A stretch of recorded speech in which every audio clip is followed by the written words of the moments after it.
I gave up my career to raise our kids, so my wife could run her dad's company. Then I borrowed her phone at a softball game and found out she'd been sleeping with her 8 years younger coworker for over a year. They called me pathetic. I took screenshots, hired a lawyer. She was served at work that he got arrested. And I spent Christmas with his wife, who just beat cancer. Hey there. We're working hard to hit our first 1,000 subscribers. If you love true, emotional stories, hit that subscribe button. It helps more than you know. Now let's get into the story. My marriage crumbled the day I borrowed my wife's phone. We were that couple everyone thought had it all together. Met in college at 25, married by 26, and now, in our late 30s, we had 2 beautiful daughters and a home we built together from the ground up. I worked in corporate, she worked at her dad's small business. We both made good money, no financial stress, and honestly, I thought we were solid. When I turned 28, my department head suddenly left. I stepped in to lead. That promotion tripled my salary overnight. Life was sweet. That same year, we had our first daughter. 2 years later, our second. My wife, working for her dad, had flexible hours. I didn't, but we made it work. Then 5 years ago, her dad died suddenly. The company was left to my wife and her mom. Her mom didn't want to run it, so my wife stepped up, and she crushed it. Within a year, she turned into a powerhouse. Her income soared past mine. I was proud. Seeing her succeed was honestly inspiring. But our daughters started to suffer. We were always working, never home. Something had to give. So we talked. And she said, "Your company can survive without you. Mine can't." I agreed. I quit my job. I became a full-time dad. I did school drop-offs, cooked, cleaned, fixed things, ran errands, supported her emotionally, physically, in every way. I was there. Every single day. I greeted her with warmth and gratitude when she came home. I never resented her success. But about a year ago, she changed. She started snapping at me, dismissing the work I did at home. "Do you even do anything all day? Or maybe you should go get a real job." It was like she forgot I gave everything up so she could build her dream. The affection disappeared. Sex? Gone. She never initiated. When I tried, I got brushed off every time. I chalked it up to stress. COVID, business stress, whatever. I tried to make her happy. Nothing worked. Last week, our oldest daughter had a softball game. I packed everything, got the girls ready, and we went. During the game, I wanted to take a video for my parents who live out of state. But I'd forgotten my phone. So I asked to borrow hers. She was on it all day, texting nonstop. I figured a break would do her good. She handed it over, said she was going to get snacks. As I'm filming our daughter, a notification pops up. Curious, I open it, and my world stops. She was sexting a guy from work, 8 years younger than her. Photos, videos, messages about how incredible the sex was. And then, they started talking about me. He called me pathetic, a jobless loser who couldn't provide. And she agreed. I swear, I almost dropped the phone. My hands were shaking so badly I could barely swipe the screen. I closed the app the second I saw her coming back. I didn't say a word the whole ride home. She tried to talk, but I wasn't in the mood. That night, she tried to initiate sex for the first time in months. I told her I wasn't in the mood. She said, "If you're going to be like this, go sleep on the couch." So I did, and I've been sleeping there ever since. I don't know what to do. I don't even know where to start. She was everything to me. My daughters are my entire world. And now it all feels like it's collapsing. I did take screenshots, by the way. All of it. I have proof. Update 1. Thanks for all the messages. I read every one. Some of your advice hit me right in the gut, but it was what I needed. Here's the update. First, yes, I've got the receipts. Screenshots. Full chat logs. Photos. Videos. I have everything. Second, I don't own any part of her company. It's 50-50 between her and her mom. Third, I haven't set foot in our bedroom since that night. I'm still sleeping in the guest room. And now, the big one. I decided to file for divorce. I called a law firm in a different city, didn't want any chance of rumors getting around. Someone had canceled last minute, so they fit me in the same morning after I dropped off the girls at school. The attorney? Straight shooter. As soon as I showed him the messages and explained the situation, he said, "You've got a solid case. She's going to walk away with nothing if we play this right." He broke it down like this. I gave up my career to raise our kids while she was out building hers. She cheated during that time, possibly brought the guy into our house. She was rarely home, barely present for the girls. I have been the primary parent in every sense. The house, he said, will argue that you keep it, since it's the kids' residence and you're their primary caretaker. She'll be on the hook for covering the mortgage until they turn 18 or move out. He also told me I'm entitled to spousal support and child support, even rehabilitative payments, since I've been out of the workforce for years and would need time and possibly training to re-enter. I asked, should I start applying for jobs now? He looked me dead in the eye and said, "No, not until the divorce is finalized. If you start earning now, she'll argue that you don't need support, and you'll lose money you're legally entitled to." Then came the big question. Do you want full custody? I told him I'm okay with her seeing the girls occasionally, weekends, holidays. But I want them with me. They need stability. He nodded and said, if she brought the guy into your home, that's exposing your daughters to risk. That's leverage. We'll argue for full custody with supervised visitation if we need to. Then he gave me one final, very serious warning. Do not fight. Do not yell. Do not confront her. Don't even touch her, sexually or otherwise. No matter what she says or does. Sleep in the guest room. Be polite. Let her think everything's fine until we're ready to serve papers. I asked him why I had to be so cold. He said, because if you slip up, even once, and she claims you were trying to reconcile, it muddies the whole thing. Be a ghost. A calm, civil ghost. I went home, made dinner, acted like nothing was wrong. And now, I'm just waiting, sleeping on that same lumpy couch, living with a woman who betrayed me, and has no idea I'm about to take everything she values and walk away clean. Oh, and he also advised me to get a full STD panel and a paternity test. Yeah, that one messed me up. But I did it. Both tests are done. Now I wait for those results too. I don't know how this ends, but I know how it starts, and it starts next week, when she's officially served. Update 2. This week was a whirlwind. A brutal, emotional mess. But we're making progress. Real progress. Let's start with the test results. STD panel? Clean. Thank God. Paternity test? Also clear. Yes, both of my girls are biologically mine. I never should have had to check, but after everything she did, I needed that peace of mind.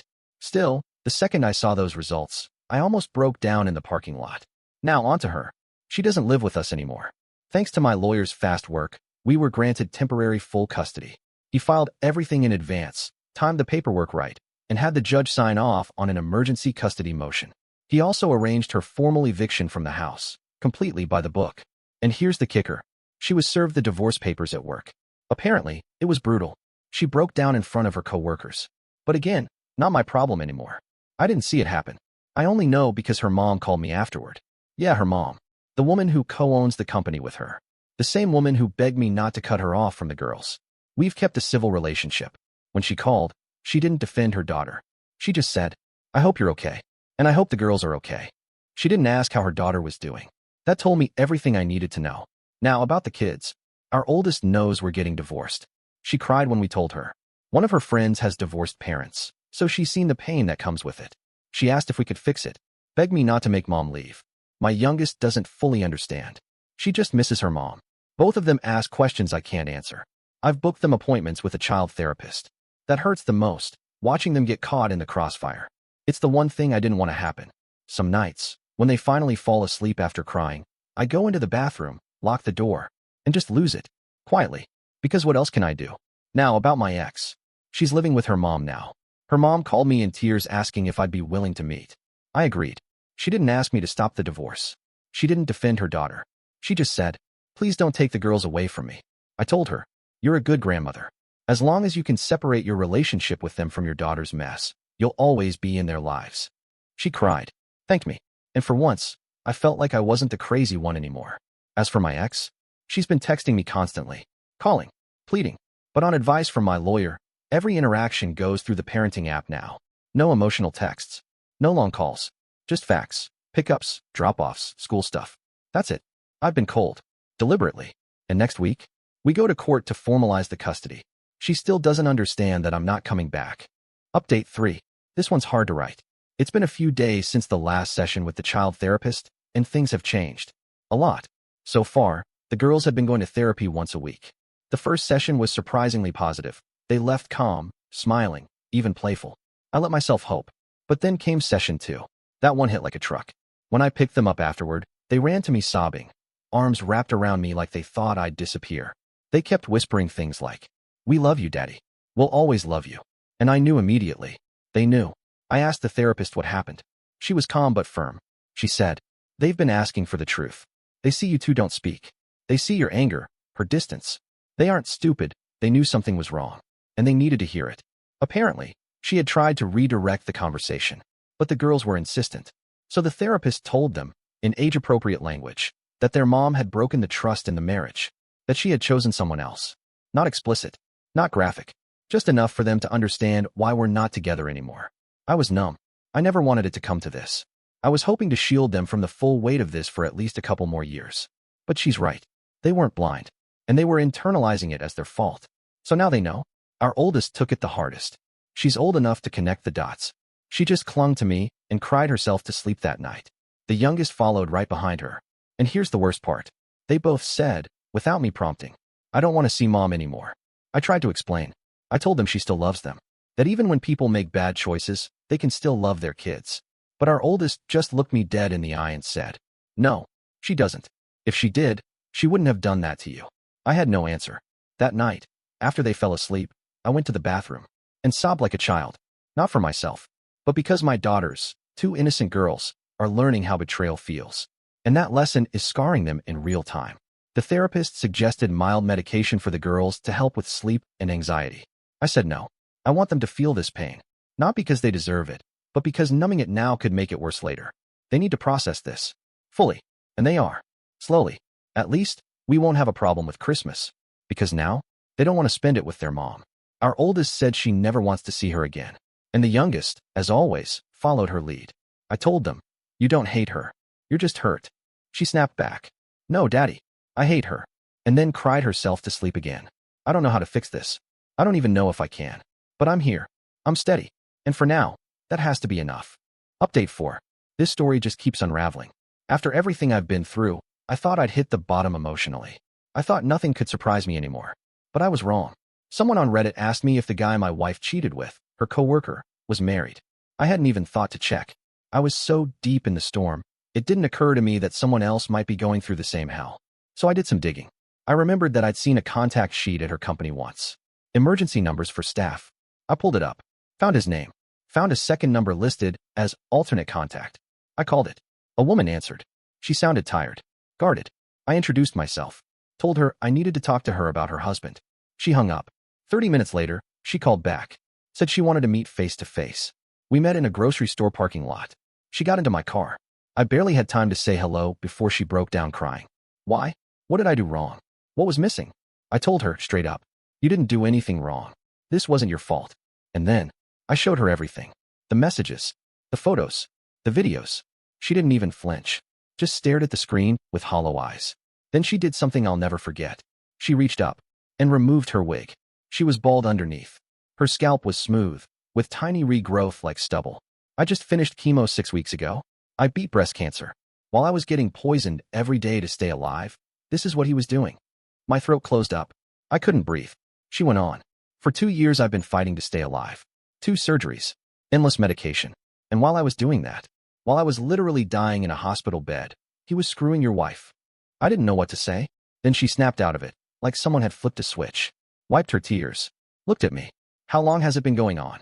I told her. At least a year. Maybe more. And that's when the rage hit her. She slammed her fist into the dashboard. He kissed me goodbye and went straight to her, didn't he? I couldn't even answer. Then came something I never expected. She tried to kiss me. I pulled back immediately. You don't want to do this. Not now. Not like this. She blinked. Nodded. And then, to my surprise, smiled. Thank you for being decent. I wasn't sure how today would go. I gave her the name of my lawyer. Told her he was a pro and would protect her. She left the car. Turned back before walking away and said, if you ever need someone who gets it, I'm here. We've texted a few times since. Just check-ins. Nothing more. But it feels good to know that in this nightmare, I'm not alone. Oh, and to the Redditor who asked if the affair partner was married, thanks. I wouldn't have looked otherwise. You changed someone's life. Update 5. I wasn't expecting much this Christmas. Not after everything. But somehow, it was beautiful. I spent Christmas Eve with my daughters. I stayed up late, setting out gifts from Santa, arranging everything perfectly. This might be the last year my oldest still believes, and I wanted it to be perfect. They woke up at sunrise. Squealing. Laughing. Screaming. He came. Daddy, he came. They tore into their presents like it was the best day in the universe. And honestly, it kind of was. For the first time in forever, I saw pure joy on their faces. They weren't thinking about courtrooms or custody or betrayal. They were just being kids. We spent the morning watching movies, cooking pancakes, building Lego sets. I hadn't seen them so light in months. That night, per the custody schedule, they were supposed to spend time with their mom. They didn't want to go.